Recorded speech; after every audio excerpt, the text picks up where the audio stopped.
Checking in, bank holiday weekend, May 26th, 2018.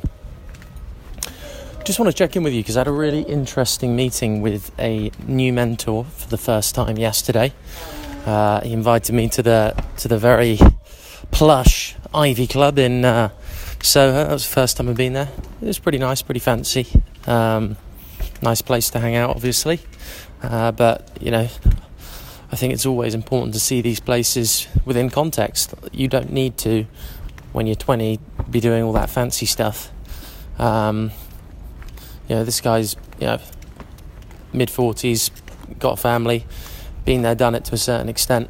And, obviously he needs a place to take his meetings. So, chosen the Ivy Club, very nice venue. Anyway,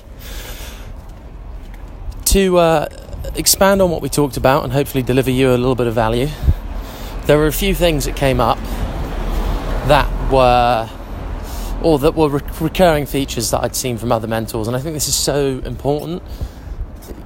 I look at it from a historical point of view, doing history at uni and studying that. You need a wide range of sources in order to have accurate data and information on a piece of the past. And, the past, to a certain extent, indicates what might happen in the future. And you've got to be able to pull from a wide range of sources, because then that makes your arguments and conclusions that you draw a little bit stronger.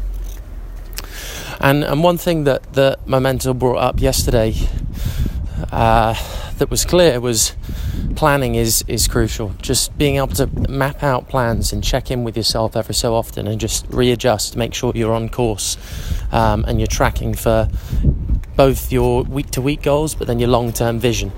And it just seems so simple, but it's so easy to forget to do it. And then time goes by and you're no further forward. So planning was one of them.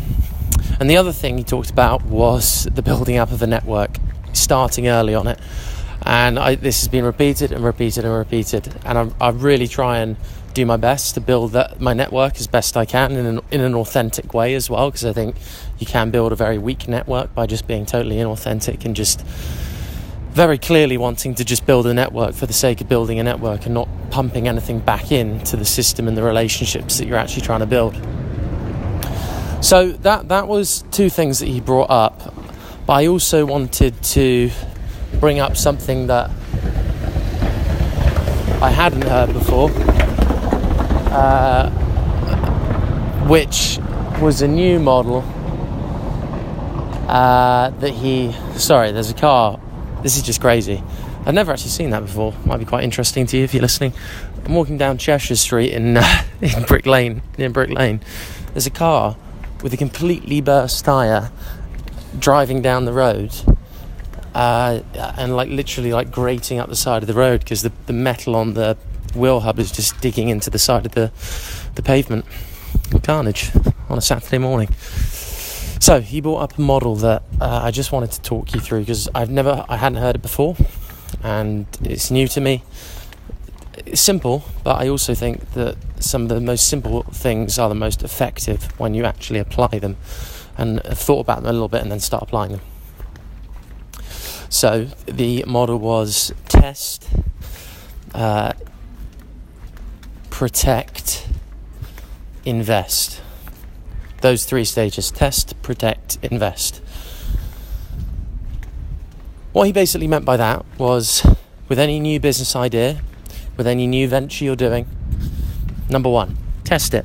Don't go all in on it, because you don't know if the market's going to chew you up and spit you back out. The best thing to do is just test it for a little while, see if it works. If there's proof of concept, great.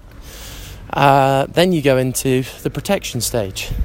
If something works, you need to be able to protect that and make sure that you're paying due time and attention to it so that it doesn't become worse than you intended it to be, and you're actually keeping that part of your business that works in good nick, in good working order, and it's bringing in the revenue and adding the value to your customers that you need it to. And then once you've done that, once you've got that air cover and headspace, you can then afford to invest in a new area, or invest within the area that you're protecting but then also invest in time, energy into new thinking, new areas, in order to go back full circle and test again. And that's how you build a business. A very simple model there. You try one thing, you make sure it works, you protect it, you invest a bit of time and energy in figuring out what you're going to do next, you test it, make sure it works, protect it, do it over and over again. And that's how you build. That's a really, really nice model there for figuring out how you might build a business. So I hope that had some value, and have a cracking weekend. I'm going to just be hustling and smashing work, but if you got exams on, put your head down, get involved. If you got careers on, get some applications in, make some connections. If you're using a smartphone, remember, attention is the new global currency. Have a good weekend.